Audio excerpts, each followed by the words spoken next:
Graças a Deus, Pai do Senhor, a todos. Quero saudar aqui a todos que podem nos acompanhar. Quero saudar a pastora Itamar, que se encontra atualmente no Brasil. Quero saudar também a missionária Alda, todos os missionários que se encontram no Brasil, todas as missionárias. Quero saudar o Papai do Senhor. Quero saudar também todos os pastores da Igreja de São África Pieira. Saudar o Papai do Senhor todos os presbíteros, diáconos, pastores. Sintam-se todos cumprimentados. Estamos aqui mais numa outra quarta-feira, trazendo a palavra, o estudo da palavra de Deus. E não se esquecendo, não é? Quero também saudar aqui a missionária Imaculada que está aqui, ao irmão Egídio. Né? Hoje estamos aqui sendo acompanhados diretamente, graças a Deus. Então, saudar a todos que de alguma forma poderão acompanhar este vídeo. E estamos aqui trazendo a lição número 6, que é o cuidado com as falsas doutrinas, não é? Este será o nosso tema para hoje.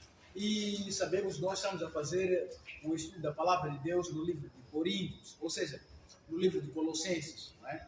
A este exato momento quero aqui pedir podemos abrir as nossas Bíblias, né?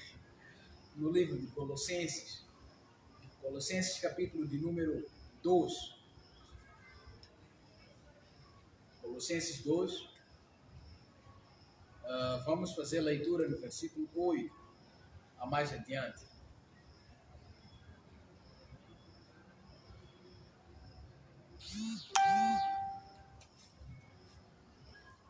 Graças a Deus. Então, Colossenses capítulo número 2, versículo 8 até o versículo 15. Diz assim a palavra de Deus: Tende cuidado para que ninguém vos faça presa sua, por meio de filosofias e vãs sutilezas, segundo a tradição dos homens, segundo os rudimentos do mundo, e não segundo a Cristo. Porque nele habita corporalmente toda a plenitude da divindade. Versículo 10. E estás, pois, perfeitos nele, que é a cabeça de todo o principado e potestade, no qual também estás circuncidados com a circuncisão não feita por mãos, no despojar do corpo da carne, a circuncisão de Cristo, sepultado com ele no batismo, nele também ressuscitastes pela fé no poder de Deus, que ressuscitou dos mortos. Verso 13.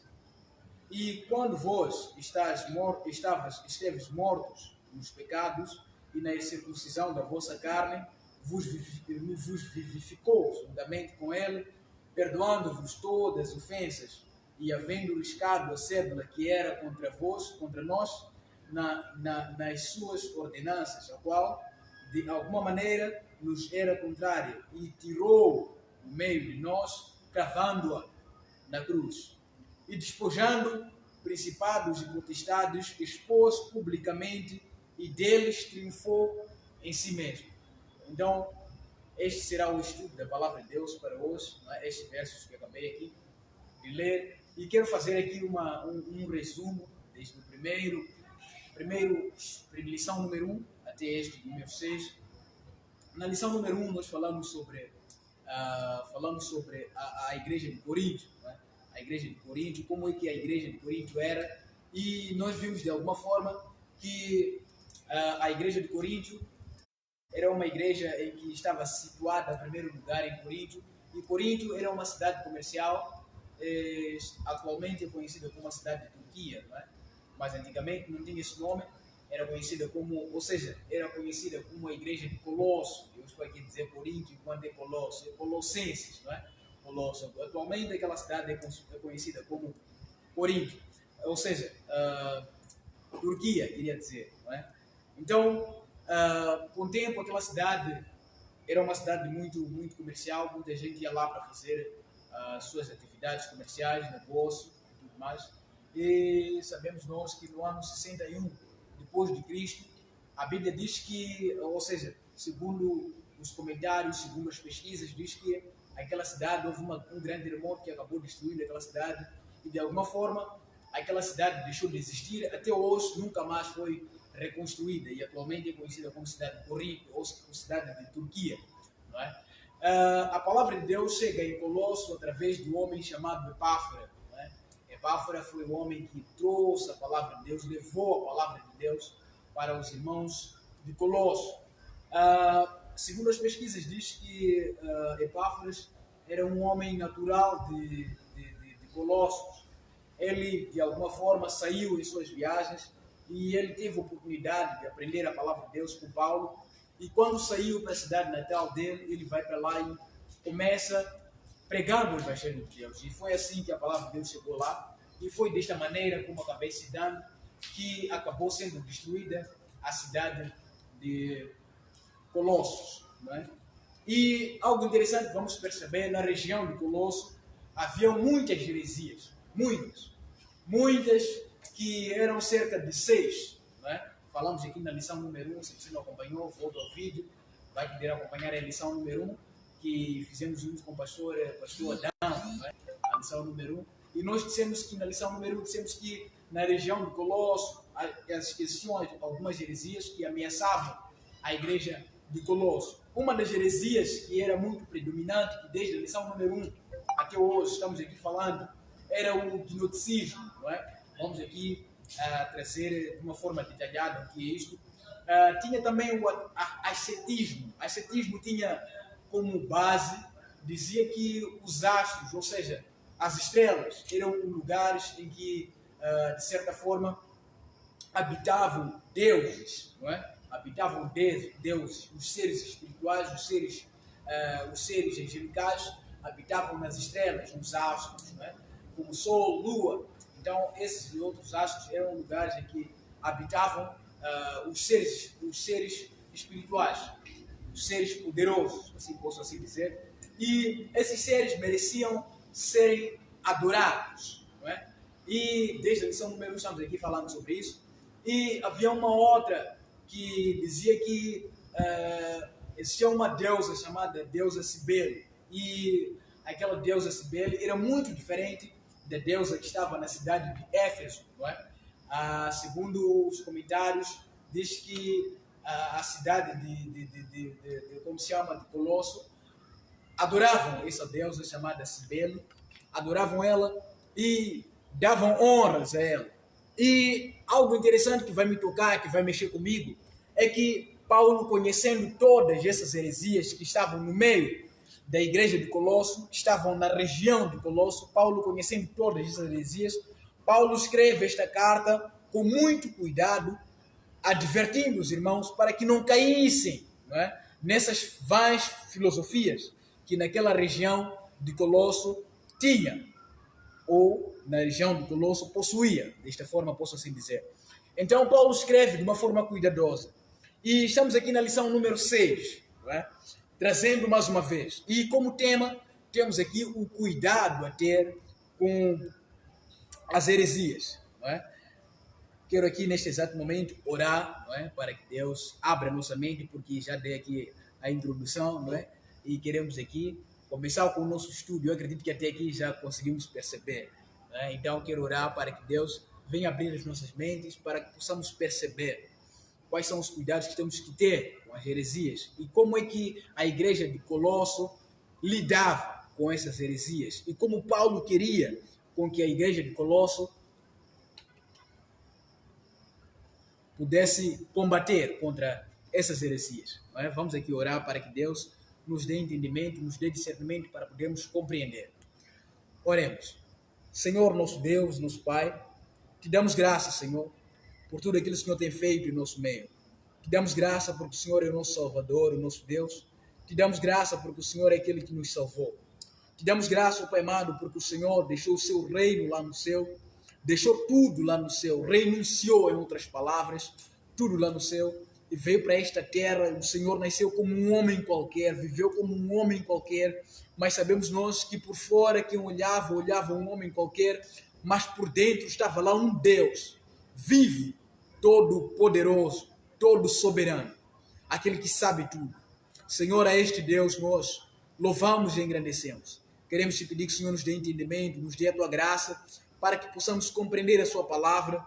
Pai, nos dê, ó Pai amado, entendimento, para que nós possamos de certa forma, saber como é que temos que lutar contra as heresias que nos tempos atuais têm surgido.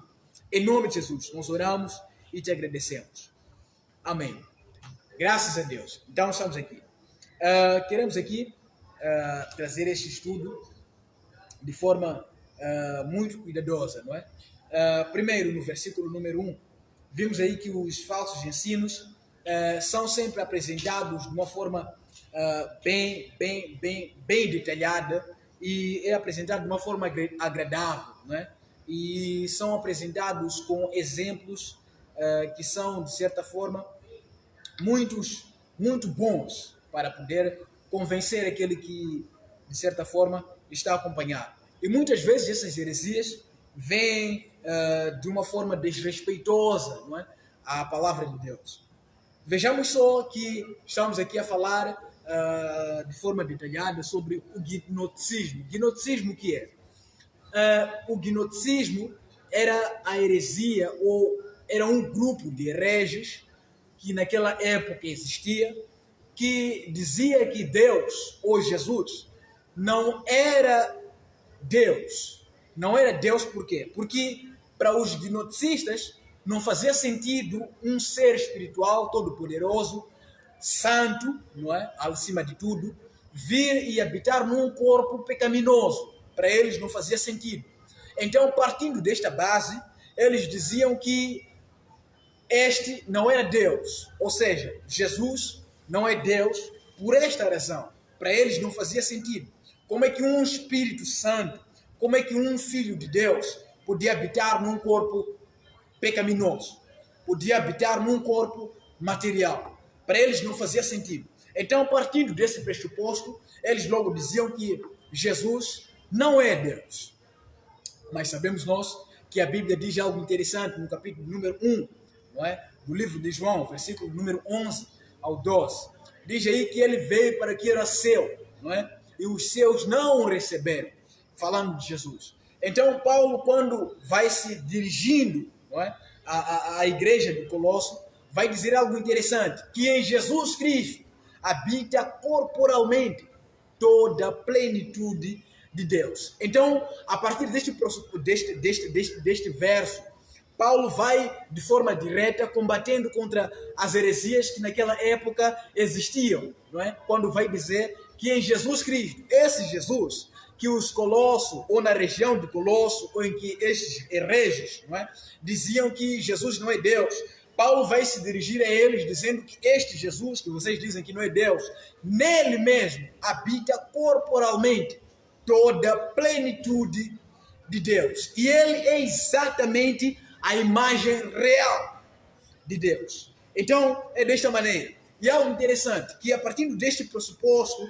eles assumindo que Jesus não é Deus, a partir deste pressuposto que eles diziam, era base suficiente, ou é base suficiente, que é a base que o anticristo vai usar, não é? Dizendo que Jesus não é Deus. Porque João, em 1 João, capítulo 4, versículo 3, João vai escrever algo interessante, vai dizer que todo espírito que diz, não é? Ou todo aquele que diz que Jesus Cristo não é Deus, este não é o Espírito de Deus. Ou seja, todo espírito que diz que Jesus Cristo não é Deus, este espírito não é de Deus, mas sim é do anticristo, que desde os tempos passados é pregado, que até hoje ele está no mundo, está inserido no mundo.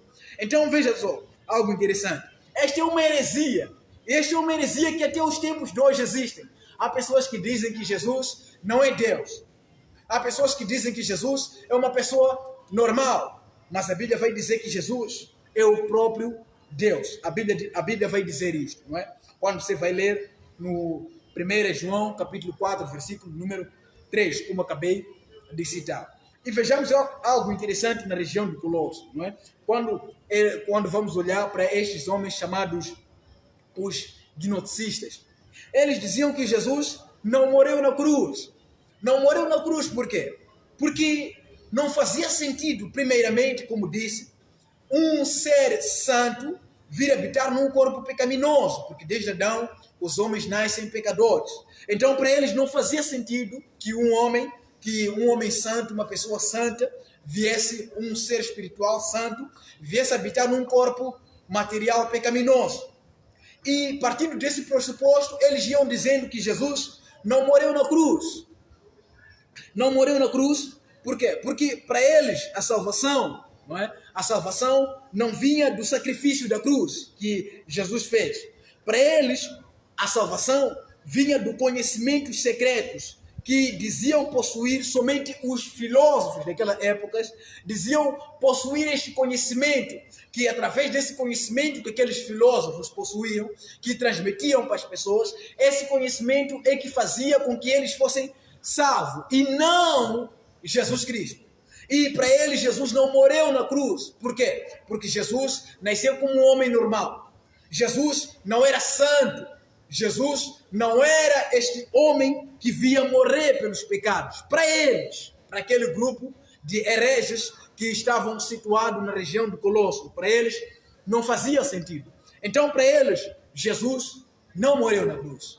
E a salvação para eles só podia vir do conhecimento que era transmitido por esses filósofos. E os filósofos, ou seja, até hoje, os filósofos modernos, não é, tentam ensinar cada vez menos que o conhecimento, não é, o conhecimento explicam sobre tudo, e eles dizem que o homem tem de ser o centro de tudo. Ou seja, colocam o homem como se fosse, vamos assim dizer, o centro de tudo, tudo centralizado no homem, não em Deus. Estes conhecimentos, eles desde os tempos passados possuíam, e até hoje existe um certo grupo de pessoas que posso se dizer que também são hereges, que tentam colocar o homem no centro de tudo e estão excluindo a Deus. E estas bases estão formando bases para o surgimento do anticristo. Vejamos só. Isso não é coisa que naquela época simplesmente existia. Mas são coisas que até hoje podemos olhar, que são coisas que até hoje estão surgindo. Quando nós vamos olhar até a ciência, vai colocar o homem como centro de tudo. Eles estão excluindo a Deus. Estão tirando a Deus do lugar em que ele deve estar. E eles estão colocando o homem no centro de tudo. Estão a colocar o homem como centro, como base de tudo, excluindo a Deus. E pouco a pouco estamos perdendo, ou estão perdendo, o conhecimento da palavra de Deus, porque estão excluindo a Deus, estão trazendo o homem para o centro, e desta forma o anticristo está surgindo, está trazendo conceitos, está trazendo coisas que, de certa forma, não estão na palavra de Deus, como naquela época estava acontecendo. Então é preciso ter muito cuidado. Muito cuidado, por quê? Porque as pessoas estão excluindo, estão deixando a Deus do lado, e estão colocando o homem como centro. E o anticristo está trazendo conhecimentos que, de certa forma, a Bíblia mesmo vai dizer, no livro de Daniel, vai dizer que a ciência se multiplicará. Então, a ciência vai se multiplicando e o homem vai tomando o centro de tudo, e Deus está sendo passado para trás, e as coisas que não têm a ver com Deus estão tomando posse no lugar da gente, no lugar, não é? Nas nossas vidas, em que não deviam tomar lugar. E desta forma, o anticristo está surgindo com muita facilidade, irmãos. Está surgindo com muita facilidade. Esses conhecimentos, essas coisas, essas heresias, não existiram hoje. Ou seja, não estão surgindo simplesmente hoje. São coisas que desde os tempos passados existiam. E nós temos que ter cuidado com essas coisas. Vejamos só algo interessante, que quando vamos perceber. E outra coisa que os gnosticistas tinham a respeito de Jesus, eles diziam que Jesus não ressuscitou. Não ressuscitou por quê? Porque desde o princípio estou aqui dizendo que Jesus, primeiro, não fazia sentido que nascesse um ser espiritual, vivesse, ou seja, habitasse num corpo físico, material pecaminoso. Segundo, Jesus para eles não morreu na cruz. E o terceiro, para os gnosticistas, Jesus não ressuscitou. Para os gnosticistas, como Cristo não se encarnou como homem, nem morreu também, não ressurgiu de fato. O que houve, segundo seus falsos ensinos, foi apenas uma ressurreição espiritual. O que eles acreditavam era que Jesus não ressuscitou fisicamente, mas no espírito ele ressuscitou. Mas fisicamente ele não ressuscitou. Mas a Bíblia vai dizer algo interessante quando nós vamos ler. O que mexe comigo é que quando vou ler em Lucas, também no Evangelho de João, quando vou ler também lá no Evangelho de Marcos, a Bíblia vai dizer que pela madrugada, a Bíblia vai dizer a pedra foi removida. Não diz quem removeu, mas diz que uma luz brilhou e a pedra foi removida. E quando Maria Madalena apareceu na manhã daquele dia, que era domingo, quando olhou para o túmulo de Jesus, a Bíblia vai dizer que o corpo de Jesus não estava naquele lugar. Então, algo interessante que vamos perceber é que os gnosticistas estavam errados. Meu Deus, é muito forte. Eles estavam errados. Porque espiritualmente ele ressuscitou. A Bíblia vai dizer algo mais. Diz que ele foi ao cativeiro. Quer dizer, espiritualmente ele ressuscitou. Foi até o inferno. Foi levar aquela chave que Adão e Eva haviam perdido. Que de certa forma Deus desde o princípio havia dado autoridade para o homem. Havia dito Deus, domine o homem sobre todo o réptil, sobre tudo aquilo que existe sobre a face da terra. A Bíblia diz que Deus deu esse poder ao homem, mas quando o homem peca, ele vai perder alguns poderes. Mas a Bíblia vai dizer que quando Jesus morre, ele foi para o inferno. Foi para o inferno por quê? Porque ele carregava o peso de todo o pecado nosso, ele carregava sobre as suas costas. Então, para mim, eu entendo isso na minha cabeça, que não fazia sentido com os pecados que ele carregava, ele ir para o céu. Então, ele foi para o inferno. Quando chega no inferno, eu acredito que havia uma festa tremenda, diabo comemorando, matamos o Filho de Deus. Mas a Bíblia vai dizer algo interessante, que ele entrou lá e tomou a chave e ressuscitou e veio e deu ao homem. E ele disse, eis que vos dou o poder de pisar em escorpiões e serpentes. E ele diz mais, eis que vos dou os poderes. Se vocês colocarem as mãos sobre os enfermos, eles serão curados. E vocês se orarem por alguém que está doente, ele vai ser curado. E se alguém, de certa forma, beber alguma coisa mortífera, não fará dano algum. Então, os gnosticistas estavam errados, porque Jesus ressuscitou. Fisicamente, espiritualmente, Jesus ressuscitou. E até o dia de hoje, Jesus vive. Ele está aqui e ele está lá, onde você está a acompanhar o vídeo. Então, Jesus ressuscitou. E há pessoas que dizem até hoje que Jesus não ressuscitou. É uma mera mentira. É uma mentira do diabo esta. Jesus ressuscitou e ele vive.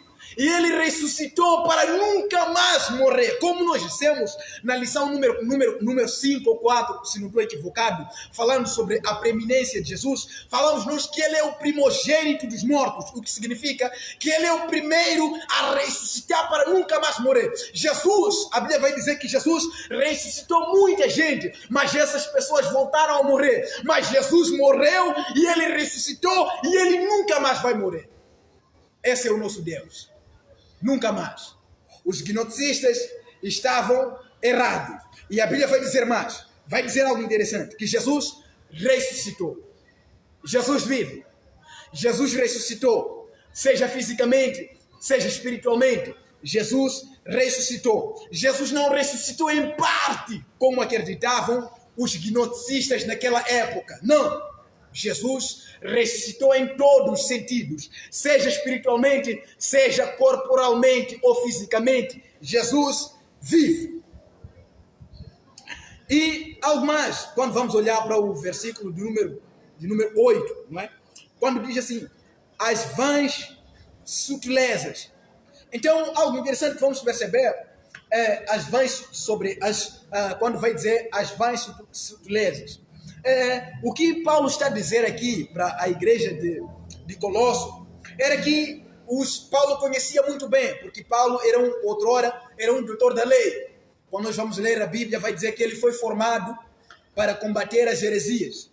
E ele também era alguém que combatia as heresias. E para Paulo também não fazia sentido Jesus ressuscitar. Não fazia sentido. Então esse foi um dos motivos que fez com que Paulo perseguisse os crentes. Ele não acreditava. Como é que alguém morreu e ressuscitou? Não é possível. Alguém morreu. Então Paulo foi dado uma carta e nesta carta ele continha autoridade para ele pegar cristãos, matar, seja qual for o lugar em que os cristãos forem, ele seguia atrás. A Bíblia vai dizer algo interessante, que no capítulo 9 do Atos dos Apóstolos, a Bíblia diz que ele rumo a Damasco. A Bíblia vai dizer algo interessante, vai dizer que uma luz brilhou para ele. Não é? Eu não sei qual hora era, mas a Bíblia vai dizer que aquela luz brilhou como a luz do meio-dia. Ele não conseguia enxergar quem falava com ele. E ele perguntou, não é? Senhor, o que tu queres que eu faça? Jesus disse para ele, entra em Damasco. E ele entrou em Damasco, foi batizado por Ananias e apareceu Barnabé e tudo mais, quando nós vamos ler a história. E Paulo, sendo outrora doutor da lei, ele sabia muito bem. E ele conhecia a região de Colosso. E ele sabia, e ele conhecia como eram os gnosticistas. E ele sabia que, de certa forma, por que ele escreveu este verso, as vais supulezas. Ele sabia porque os gnosticistas, eles usavam a libertinagem. Diziam que, olha, o corpo é mau. Não fazia sentido Jesus vir e habitar no corpo. Um corpo material e um corpo que, de certa forma, era pecaminoso. Para eles não fazia sentido. Então, o que tinha que acontecer era o seguinte, já que o corpo é mau, então vamos destruir o corpo. Daí que eles usavam a libertinagem. O que eles faziam? Eles diziam, nós podemos fazer o que nós quisermos. Ou seja, podemos fazer o que nós queremos com o corpo. Para destruir o corpo. Porque a natureza do corpo é mau. É a natureza do corpo. É mau. O corpo é mau mesmo. Então, vamos destruir. Veja só. Ensinando por... vai dizer algo interessante aqui. Que os gnosticistas usavam a libertinagem. Ou seja, a libertinagem era a lei de Deus. Eles diziam que a libertinagem era a lei de Deus. E incentivavam a depravação e a promiscuidade sexual e moral.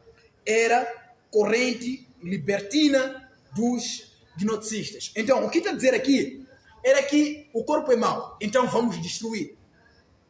Quando nós vamos mais abaixo, lendo, vamos perceber algo interessante, que eles ensinavam que por ser o corpo essencialmente mau, deveria ser tratado com severidade, regras rígidas, flagelamentos, privações, isolamentos, jejuns forçados e até desprezo pelo casamento. Meu Deus, é muito forte. Então, era a corrente libertina, não é? Dos gnosticistas. Eles acreditavam assim, vamos destruir o corpo. Era bem normal eles ficarem 45 dias sem comer porque querem destruir o corpo. Mas a Bíblia vai dizer algo interessante. Se você, de certa forma, está inserida num desses lugares em que dizem que o corpo precisa ser destruído, porque Deus está interessado no coração simplesmente, você pode fazer o que você quiser com o corpo. Olha, você está errado. Você não precisa destruir o teu corpo. Porque quando você vai ler em Corinto, a Bíblia vai dizer algo interessante, Paulo quando vai escrever. Paulo é tomado uma revelação tremenda que vai escrever para o povo de Corinto dizendo, não sabeis vós que o vosso corpo é o templo do Espírito Santo. Então, você não precisa destruir o seu corpo físico. Por quê? Porque é a casa de Deus. O próprio Deus vai falar, eu sou Deus vivo, que não habita em templos feitos por mãos humanas, mas sim é um Deus que habita em templos feitos pelo próprio Deus. E qual é o corpo? Ou seja, qual é o templo que o próprio Deus fez? Claro, que é o nosso corpo. Então, nós somos a morada do Espírito Santo. Nós somos a igreja de Deus. Então, não precisamos destruir o nosso corpo. Se você quer jejuar, jejue. Tenha um propósito, mas não faça como esses homens faziam. Eles queriam destruir o corpo deles. Meu Deus, eu acredito que eles queriam se suicidar sem saber. Meu Deus, era tremendo. Então, vejamos só. Que os monges, na Idade Média, não sei se até hoje existem os monges da Idade Média, não é? Na Idade Média é onde que é considerada, segundo a ciência, não é? Eu tive o privilégio de poder aprender, não é? Sobre a ciência um pouco. E numa dessas aulas de química, um docente diz para nós, vamos procurar quantos anos tem a Terra. A gente foi lá e descobriu, não é? Quantos anos tem a Terra e tudo mais. E algo interessante que foi me tocar era que na Idade Média foi considerada uma idade, vamos assim dizer, do apagão científico. Do apagão científico, por quê? Porque na Idade Média as pessoas não estavam ligadas à ciência. na Idade Média, o que mais prevalecia era a igreja. A igreja estava tudo misturado. Era o governo, estava junto com a igreja. Era a religião, também estava junto com a igreja. E na Idade Média houve um progresso muito grande sobre as religiões, não é? As igrejas foram crescendo muito na Idade Média, porque as pessoas não estavam ligadas. Me lembro um cientista chamado Paracelso, não é? Paracelso, que é o pai da ciência, que é conhecido, pai da medicina.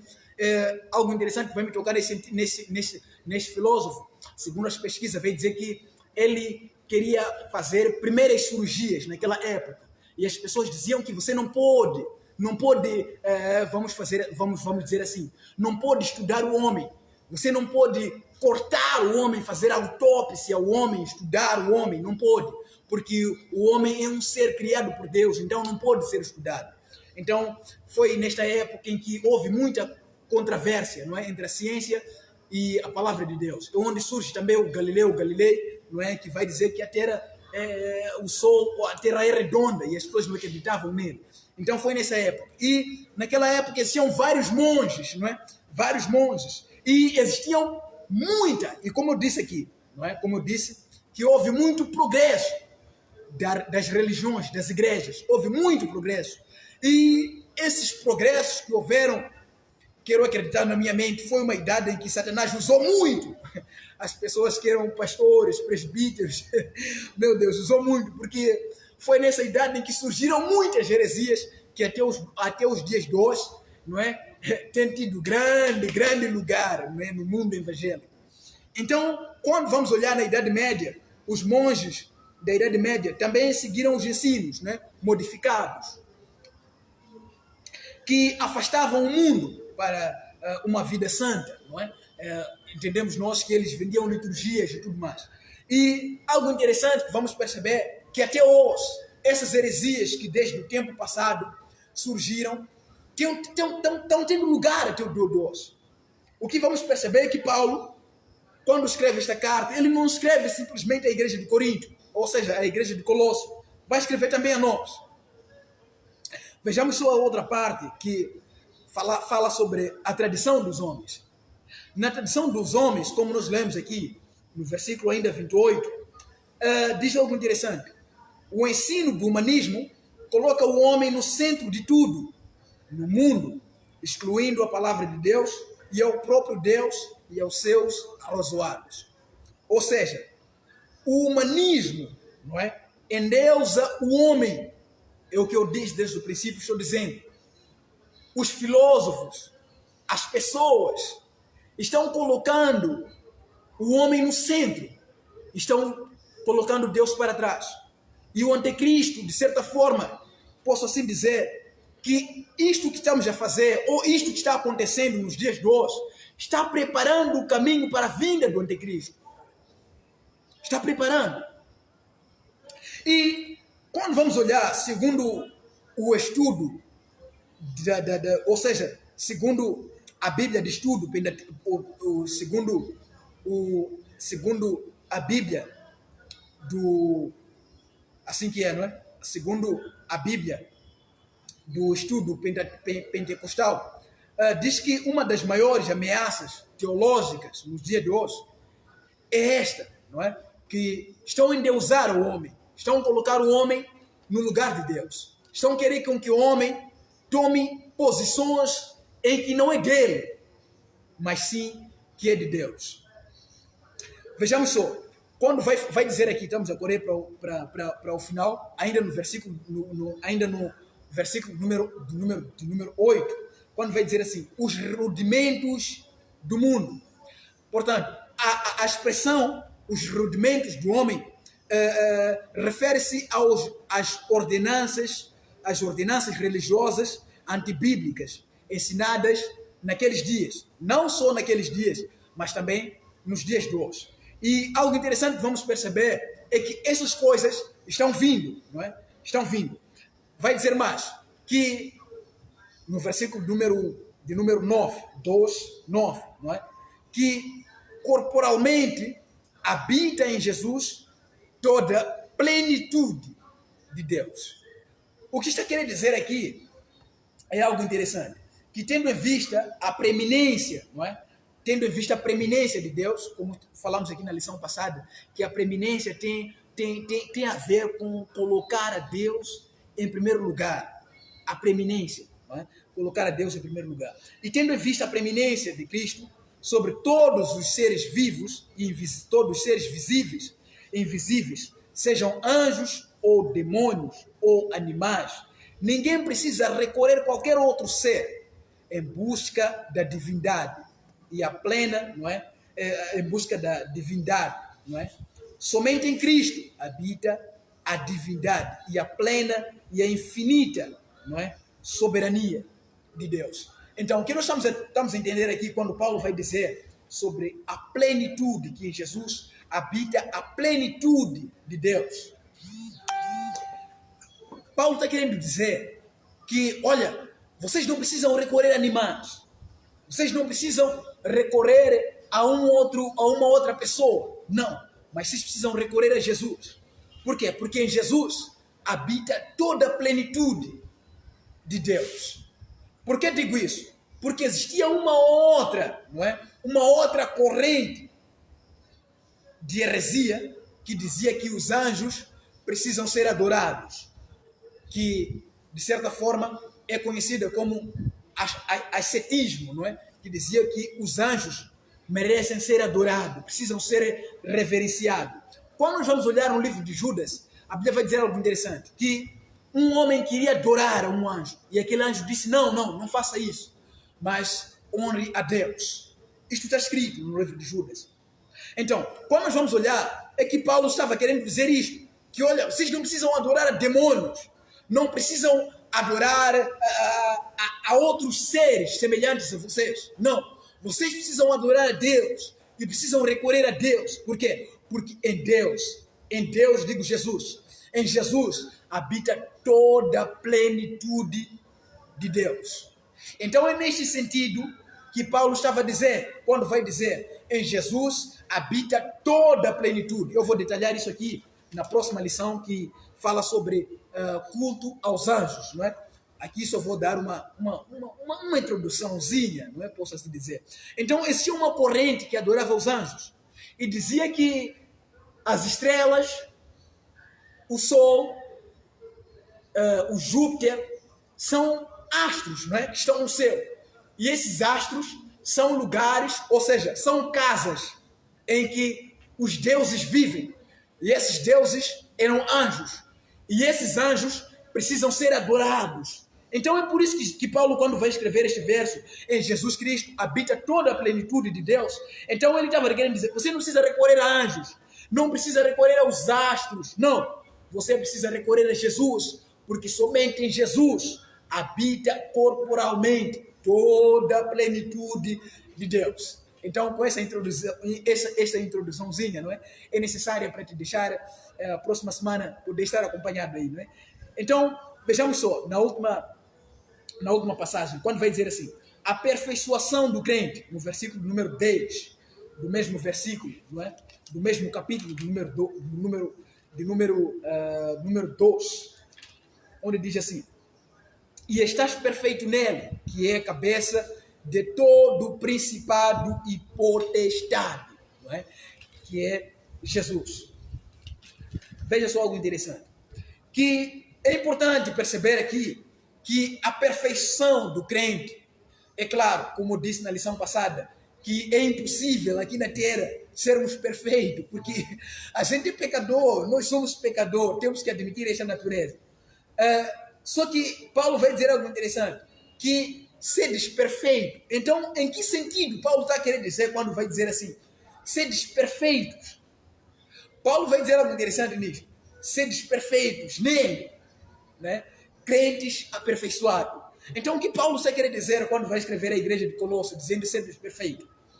Paulo está querendo dizer é o seguinte, primeiro, é que o que nós precisamos entender é que a aperfeiçoação do crente não acontece, vamos assim dizer, a aperfeiçoação do crente não decorre de sua própria natureza humana, ou terrena e mortal, mas da sua comunhão com Cristo, vejamos só, com a sua comunhão com Cristo.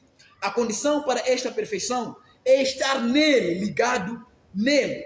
Porque precisamos entender que o cristão desligado de Cristo é um cristão que não dá fruto, não cresce. Não é? Vamos assim dizer, que o crente sem Jesus não é nada.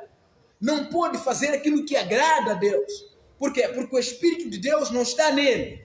Porque para agradarmos a Deus, é necessário termos o Espírito Santo.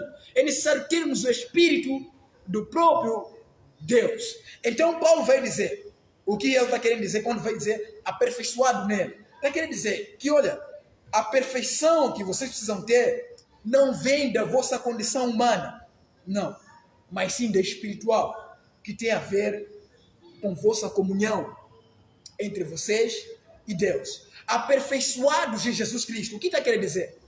Não significa que você não vai pecar. Não significa isso. O aperfeiçoado em Jesus Cristo está querendo dizer que você precisa ser um homem correto. Ele mesmo vai dizer que aquele que almeja o presbitério, aquele que almeja ser obreiro, é necessário que seja um homem irrepreensível, um homem marido de uma mulher só, um homem que não é, que de certa forma, vou assim dizer, como disse na lição passada, confirmado na fé, como disse na lição passada, um homem que tem bom testemunho. É o que ele está querendo dizer, que é necessário que vocês sejam aperfeiçoados em Jesus, é necessário que as pessoas não apontem dedo para vocês, sejam sal, em outras palavras, sejam sal. Sejam pessoas que estão num alqueire e não debaixo da cama. Sejam crentes que estão numa posição acima. Acima, quando digo acima, não quer dizer que seja alguém que esteja numa posição avançada como governador e tal. Não. Não é necessário que seja alguém que esteja numa posição destacada. O que estou querendo dizer é o seguinte, que é necessário que até pessoas que possuem algum bem, vou dizer assim, quando olharem para você, digam, meu Deus, ele é crente. Meu Deus, ele é um homem de Deus. Meu Deus, é um homem humilde. Tem um bom testemunho. É isso que Paulo está querendo dizer quando está dizendo aperfeiçoado em Jesus Cristo. Um homem que é irrepreensível, um homem correto, um homem justo. É nisto que Paulo está dizendo. E algo interessante que vamos perceber ainda no versículo de número 10, quando vai dizer assim, a circuncisão de Cristo. A circuncisão de Cristo. Quando estamos a falar sobre a circuncisão de Cristo, estamos aqui no final, né? A circuncisão de Cristo. O que tem a ver quando falamos de circuncisão? Quando vamos ler a Bíblia no livro de Gênesis, quando Deus vai dizer a Abraão, quero fazer uma aliança com você. A aliança que estava a se referir era sobre a circuncisão. Quando eles fizessem a circuncisão, significava que eles têm parte com Deus. Só que aquela circuncisão era física. Era bem normal eles fazerem a circuncisão, mostrarem que estão ligados a Jesus, a Deus, mas na verdade não fazer aquilo que Deus quer que eles façam. Porque os homens daquela época eram assim. Muitos judeus circuncidavam-se, mas na verdade a circuncisão é isto, estavam a mostrar que eles tinham aliança com Deus, mas na verdade as obras deles não mostravam que eles tinham aliança com Deus. E Paulo, quando vai escrever aqui, vai dizer circuncisão com Cristo, ou circuncidados em Jesus. O que Paulo estava querendo dizer é o seguinte, naquele tempo passado as pessoas faziam circuncisão para mostrar que estavam conectados a Jesus, com Deus. Só que eles não faziam a obra de Deus. Só que eles não viviam como Deus queria que eles vivessem. Por isso que Deus muitas vezes lhes castigava. Mas agora vocês são circuncidados em Jesus. E essa circuncisão não é feita com mãos humanas como era feita naquela época. Mas é uma circuncisão espiritual. Quer dizer, vocês agora foram redimidos pelo sangue. Vocês foram comprados agora. Vocês agora são pessoas que pertencem a Jesus, como ele mesmo, Paulo, vai dizer: aquele que está em Cristo Jesus, nova criatura é, as coisas velhas já se passaram, eis que tudo se fez novo. Então Paulo estava querendo dizer: olha, agora vocês fizeram aliança, e essa aliança não tem a ver com a circuncisão carnal que os judeus faziam, mas é uma circuncisão espiritual em que Jesus Cristo vos regenerou, tomou vocês para Ele. E agora, por essa razão, vocês não precisam viver como vocês viviam, porque naquela época era normal, alguém foi circuncidado e está a viver como ele vivia. Mas esta circuncisão agora é diferente. Esta circuncisão agora não é física, é uma circuncisão em que você aceitou Jesus, a sua vida mudou, você já tem aliança com Deus. Vejamos só, que aquela aliança era física, mas esta aliança que Paulo vai dizer aqui, circuncidados em Jesus Cristo, é uma circuncisão espiritual, dizendo que agora vocês são novas criaturas. O que vocês eram, vocês não são mais. Agora vocês são novas criaturas em Jesus Cristo. E agora aquele que roubava não roube mais, mas pelo contrário, trabalhe para ajudar aqueles que necessitam ou que são necessitados. Então o que Paulo está querendo dizer? Quando vai dizer circuncidados em Jesus Cristo, uma circuncisão que não é uma circuncisão humana, feita por mãos humanas. Então é neste sentido que Paulo estava dizendo, não é? Quando vai falar sobre a circuncisão. Então estamos no final. Quero aqui concluir dizendo que diante de todas das atuais e daquelas heresias que naquelas igrejas existiam, portanto, Paulo lutou em favor da igreja de Corinto, de Colosso, não é? Queria dizer. Paulo lutou. Seja ausente, como eu disse na semana passada. Ele mesmo escreveu a partir do seu próprio punho, dizendo: mesmo eu estando ausente, espiritualmente estou convosco, olhando vocês, o vosso progresso, e isso me alegra.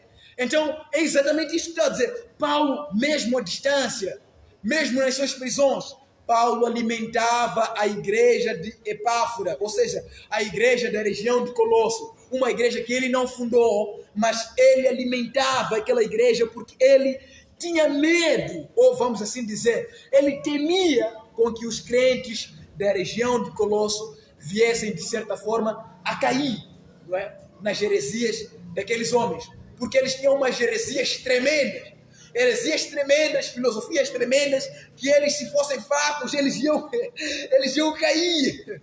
Meu Deus, eles iam cair. Então, por essa razão, Paulo vai escrever essas cartas para alimentar aos irmãos da igreja de Colosso, não é? Então, Paulo combateu essas heresias. E é necessário, irmãos, concluindo, Paulo alimentou, Paulo sustentou a igreja de Colosso, mas agora, Paulo morreu. Agora a igreja de Corinto, como eu disse, no ano 61 depois de Cristo, houve um grande terremoto naquela região de Colosso e a igreja foi destruída. Tudo foi destruído e até hoje nunca mais foi reconstruído. Eu não sei, a igreja de Corinto, a igreja de Colosso também acabou morrendo. Os cristãos morreram, mas agora somos nós. Agora é meu tempo, é seu tempo. Agora é tempo de nós que estamos vivos lutar contra essas heresias. E esta luta, como diz Paulo, não luto com katana, não luto com espada, não luto com coisas materiais, mas luto com aquilo que Deus me deu, que é a palavra de Deus. E é chegado este tempo que é nosso, lutar contra estas heresias. Paulo alimentou, agora é nossa vez, que nós venhamos, de certa forma, a lutar contra as heresias. Que nós venhamos a lutar contra tudo isto, porque todas essas heresias que outrora existiam, também hoje existem. Há pessoas que dizem, são guiados. Você vai aprender, vamos aprender isso na lição próxima, não é, que fala sobre a adoração aos anjos, não é? vamos trazer aqui com mais detalhe, você vai perceber que há pessoas que são guiadas pelos astros. Eles dizem, meu signo é tal, meu signo é tal, e eles são guiados por aquilo. São guiados por essas coisas. Então agora é o nosso tempo de lutar contra isso. Aquilo existia naquela época, as pessoas eram guiadas por astros, mas hoje também há pessoas que são guiadas por astros. São guiados por sorte. Quando acontece alguma coisa, quando Deus dá livramento para eles, eles dizem que é sorte. E quando alguma coisa for mal, dizem que tem azar. Meu Deus, essas coisas desde o tempo passado existiam e até hoje existem. Então, a palavra de Deus, através da carta de Colossos, nos chama a lutar contra essas coisas. Nos chama, é Deus nos chamando para lutar contra essas coisas. Eu quero orar consigo, né? Porque o nosso estudo já está no final. Quero orar consigo, agradecendo a Deus por esse momento que Deus nos deu, para podermos compartilhar a palavra de Deus. Oremos.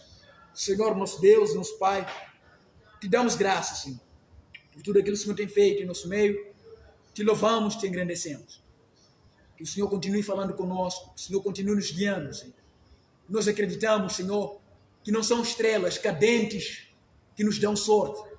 Há pessoas que olham a estrela cadente e dizem, eu quero aquilo, e desejam alguma coisa. Mas nós acreditamos que o Senhor é quem guia os nossos destinos. O Senhor é quem guia as nossas vidas. Em nome de Jesus. Pai, nós oramos para que o Senhor continue nos guiando, nos dando conhecimento, para que nós não possamos cair nessas heresias, Senhor. Em nome de Jesus nós oramos. Pai, eu quebro, Senhor, aquilo que o Senhor não plantou na vida de cada pessoa que acompanha esta live, que acompanha a partir da rádio. Pai, eu quebro, Senhor. Em nome de Jesus. E se tem alguém doente, se tem alguém enfermo, Pai, eu estendo as minhas mãos para que o Senhor cure, em nome de Jesus. Pai, se alguém endemoniado neste momento que está ouvindo a minha voz, está manifestando, Pai, eu estou orando para que o Senhor liberte deste demônio, em nome de Jesus. Que seja livre, em nome de Jesus. Pai, toque esta pessoa, enche-o de teu Espírito Santo, guie ela, fale com ela, Senhor, em nome de Jesus. Que o Senhor traga ela para mais perto do Senhor, em nome de Jesus. E eu oro e te agradeço. E eu sei que não tem outro Deus a não ser o Senhor. O Senhor é o grande El Shaddai. Entrego tudo em tuas mãos santas, porque eu confio que o Senhor é aquele, Pai amado, que até os meus pensamentos o Senhor é capaz de tornar uma realidade. E como diz a sua palavra, o Senhor é capaz de fazer infinitamente mais do que aquilo que eu penso ou possa imaginar. Em nome de Jesus. Pai, guie-nos, ó Pai amado, e todos aqueles que são nossos pedidos, ó Pai amado, aqueles são de certa forma, ó Pai amado, os nossos pedidos que têm a ver com a Tua vontade. Realize, em nome de Jesus. E eu oro e te agradeço, ó Pai amado. O Senhor deu uma noite abençoada para cada uma, ó Pai amado, das pessoas que podem acompanhar. Em nome de Jesus. E eu oro e te agradeço. Que o amor de Deus, a comunhão do Espírito Santo, esteja conosco hoje, amanhã e para todos sempre. E todos nós cantemos. Amém. Amém. Amém. Amém. Amém. Amém. Amém. Amém. Amém. Glória a Deus. Aleluia.